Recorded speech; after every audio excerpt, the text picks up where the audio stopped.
বর্তমানে ঘূর্ণিঝড় রেমালটি ফরিদপুর, মাগুরা এবং এর পার্শ্ববর্তী এলাকায় অবস্থান করছে এবং এটা ধীর গতিতে ঢাকার দিকে অগ্রসর হচ্ছে। ঢাকা সকাল থেকে থেমে থেমে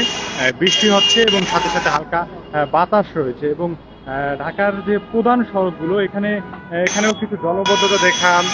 যাচ্ছে এবং বেশ কিছু প্রধান সড়কের জলবদ্ধতা লক্ষ্য করা গিয়েছে এবং ঢাকার যে অলিগলির যে রাস্তাগুলো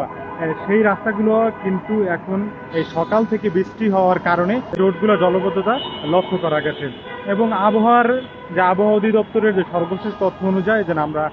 জানতে পেরেছি যে ঘূর্ণিঝড়টি আজ বিকাল অথবা সন্ধ্যা নাগাদ ঢাকা অতিক্রম করবে এবং এর আশপাশের 50 কিলোমিটারের ভিতরে যার বাতাসের একটানা সর্বোচ্চ গতিবেগ থাকবে 50 থেকে 70 কিলোমিটার।